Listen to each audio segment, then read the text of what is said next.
Hello friend, Bihar PSC centre में आपका स्वागत है। तो फ्रेंड्स, जनरल साइंस उसमें भी पर्टिकुलर बायोलॉजी का खंड से मोस्ट इम्पोर्टेंट क्वेश्चन हो रहा था। आज दूसरा लेक्चर है और फ्रेंड्स जो कि बीपीएससी और बिहार शिक्षक भर्ती आप किसी भी एग्ज़ाम की तैयारी कर रहे हैं तो सभी के लिए है, क्योंकि साइंस सामान्य ही होता है, करंट नहीं है जो कि बदलते रहता है। तो चलिए क्वेश्चन नंबर 21 से हम स्टार्ट करते हैं। अगर आपने इससे पहली वाली वीडियो को नहीं देखा है तो प्लीज़ ज़रूर देख लीजिएगा। क्वेश्चन नंबर 21, निम्न में कौन अधिकतम ध्वनि प्रदूषण का कारण है? यानी सर्वाधिक ध्वनि प्रदूषण किसके कारण होता है? तो इसका जो राइट आंसर हो जाएगा वो हो जाएगा जेट उड़ान, यानी कि इसका जो राइट आंसर डी होगा, जेट उड़ान। चलते हैं नेक्स्ट पे। क्वेश्चन नंबर 22, निम्न में से कौन सा जैव निम्नीकरणीय है? जैव निम्नीकरणीय, इसका जो राइट आंसर हो जाएगा वो हो जाएगा कागज।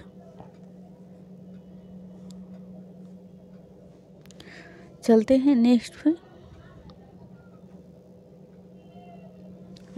जैव निम्नीकरणीय वे पदार्थ हैं जो जैविक प्रक्रम द्वारा अपघटित हो जाते हैं,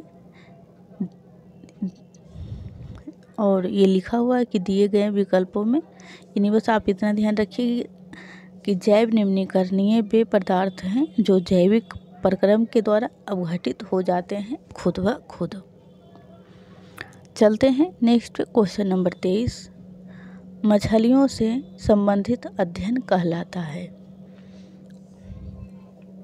तो इसका जो राइट आंसर हो जाएगा वो हो जाएगा सी, इक्थियोलॉजी। मछलियों से संबंधित अध्ययन को इक्थियोलॉजी कहा जाता है।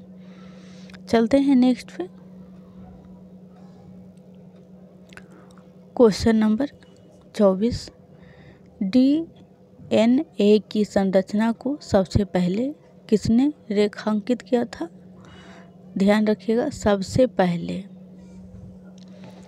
तो इसका जो राइट आंसर हो जाएगा वो हो जाएगा वाटसन और क्रिक।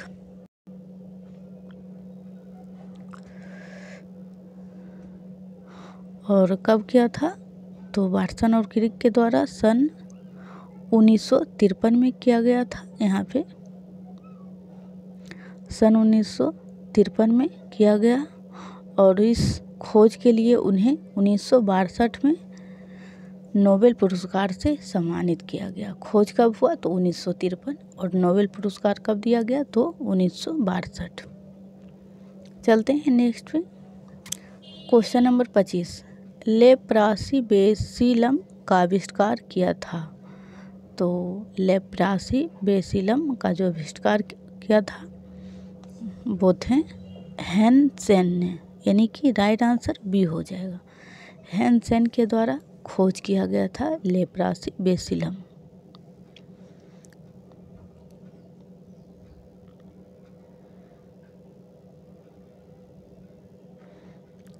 क्वेश्चन नंबर 26, आनुवांशिक यूनिट अर्थात जीन होते हैं, यानी कि जीन क्या होते हैं? केंद्रीय झिल्ली में, गुणसूत्रों में, लाइसोसोम में, मतलब जीन कहाँ होते हैं? तो इसका जो राइट आंसर हो जाएगा वो हो जाएगा गुणसूत्रों में।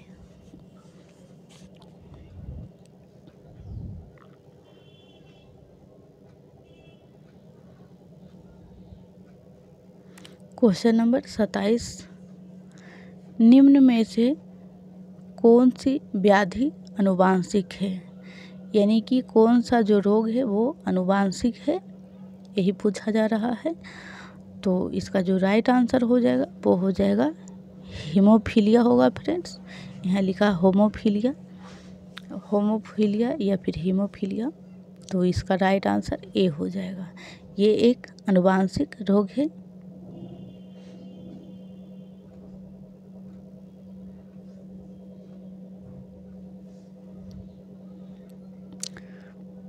ये इसका डिटेल्स है। हेमोफीलिया आनुवांशिक रोग है जिसमें शरीर के बाहर बहता हुआ रक्त जमता नहीं है, यानी कि जो रक्त अगर कहीं कट लग जाता है तो रक्त जमता नहीं है, बहते रहता है। तो इसके कारण यह दुर्घटना में जानलेवा साबित होता है। कहीं घटना हो जाती है तो इसी को ही कहा जाता है। क्वेश्चन नंबर 28, जैव विकास के संदर्भ में सांपों में अंगों का लोप होने का स्पष्ट किया जाता है, यानी सांप के जो अंग हैं वो लोप हो जाता है। किस कारण? अंगों का उपयोग तथा अनुपयोग किए जाने से, बिलों में रहने से के प्रति अनुकूल थे, या फिर प्राकृतिक चयन से, या फिर उपार्जित लक्षणों की वंशागति से। तो किस कारण से अंगों का लोप हो जाता है? तो क्वेश्चन नंबर 28 का जो राइट आंसर हो जाएगा वो ए हो जाएगा, अंगों का उपयोग तथा अनुपयोग किए जाने से। अगर आप किसी अंग का उपयोग नहीं करते हैं तो कई करोड़ों वर्ष के बाद वो लोप हो जाते हैं, और जिसका उपयोग आप ज़्यादा करते हैं वो ज़्यादा बड़ा भी हो जाता है। जैसे जिराफ का जो सिर है। क्वेश्चन नंबर 29, मच्छरों के नियंत्रण हेतु प्रयोग होने वाली कीटभक्षी मछली है। तो इसका जो राइट आंसर होगा वो गैम्बोसिया हो जाएगा, ऑप्शन नंबर सी। इससे आप तालाब में डालने से सारे मच्छर को खा लिया जाता है गैम्बोसिया मच्छर के द्वारा। क्वेश्चन नंबर 30, शब्दनी किसमें वाक्य यंत्र है? शब्दनी। तो इसका जो राइट आंसर हो जाएगा वो हो जाएगा सी, यानी कि पक्षी में। चलते हैं नेक्स्ट पे, देख लेते हैं थोड़ा इसका डिटेल्स। शब्दनी को साइरिंग्स भी कहा जाता है, पक्षियों में पाया जाता है, यह एक वाक्य यंत्र है। क्वेश्चन नंबर 31, भारत का राष्ट्रीय स्तनी है। तो भारत का जो राष्ट्रीय स्तनी है वो बाघ है।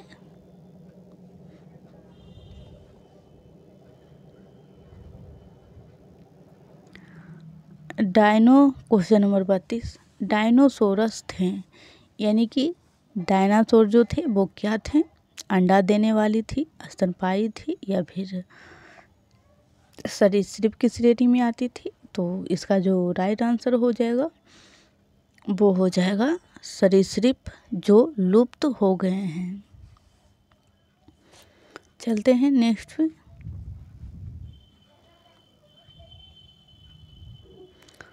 क्वेश्चन नंबर 33, डुगोंग नामक समुद्री जीव जो विलोपन की कगार पर है क्या है? तो यह जो है एक स्तनधारी जीव है। चलते हैं नेक्स्ट पे।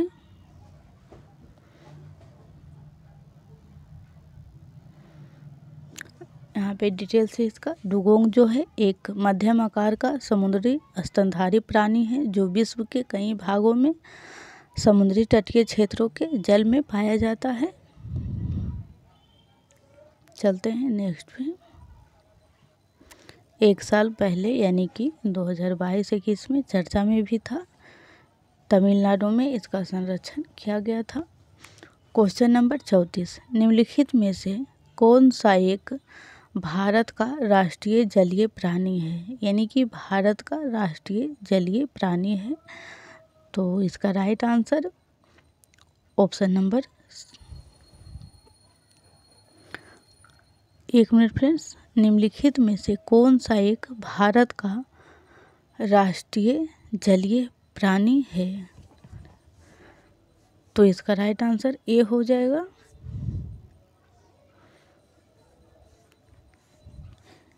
एक मिनट फिर, इसका राइट आंसर सी होगा, गंगा की डॉल्फिन।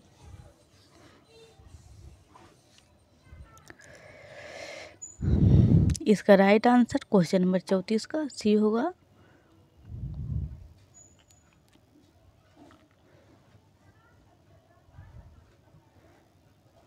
और इसका जो संरक्षण शुरुआत हुआ था वो मिस्टेक से ये निकल गया था मुँह से, बट राइट आंसर सी है। 5 अक्टूबर 2009 को भारत सरकार ने इसे राष्ट्रीय जीव घोषित किया। चलते हैं नेक्स्ट पे।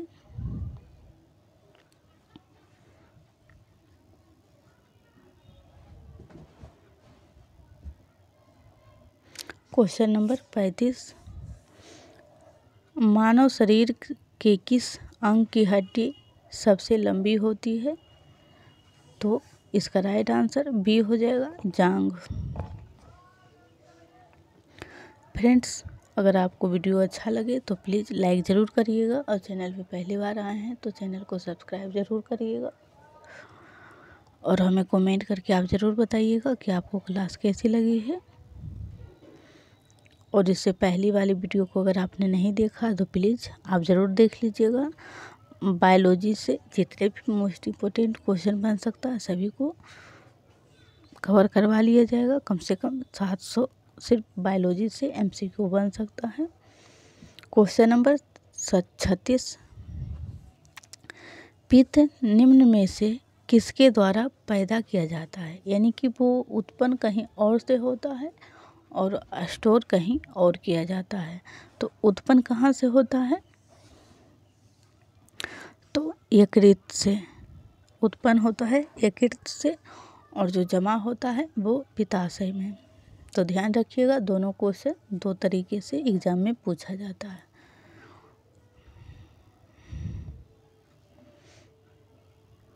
क्वेश्चन नंबर 37, रक्त में पाई जाने वाली धातु है? तो रक्त में पाई जाने वाली जो धातु है वो है लोहा। और फ्रेंड्स, इसी टाइप से मॉडर्न हिस्ट्री का क्लास हो रहा है, दोनों साथ ही साथ हो रहा है, आगे पीछे 1-2 घंटा का। तो आप उसे ज़रूर देखिएगा, क्योंकि मॉडर्न हिस्ट्री से आप किसी भी एग्ज़ाम की तैयारी कर रहे हो तो वहाँ से क्वेश्चन ज़्यादा बनने की संभावना होती है, और सारे क्वेश्चन टॉप श्रेणी के क्वेश्चन हैं, तो आप उसे ज़रूर पढ़ लीजिएगा। क्वेश्चन नंबर 38, रुधिर के प्लाज्मा में निम्न में से किसके द्वारा एंटीबॉडी निर्मित होती है? यदि कि प्लाज्मा जो है उसमें किसके द्वारा एंटीबॉडी निर्मित होती है? तो लिम्फोसाइट के द्वारा।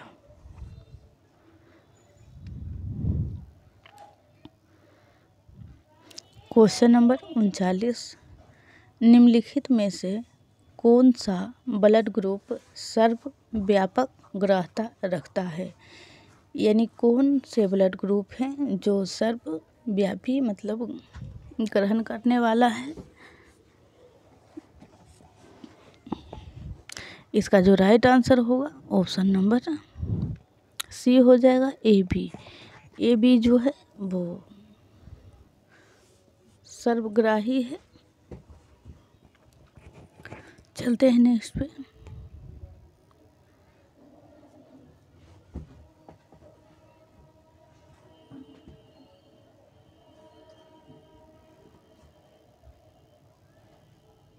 AB वर्ग के व्यक्ति के रुधिर में दोनों एंटीजन की उपस्थिति के कारण ये सभी वर्ग के व्यक्तियों से, यहाँ पे रक्त लिखा हुआ है, रक्त ले सकते हैं, अर्थात सर्वग्राही है।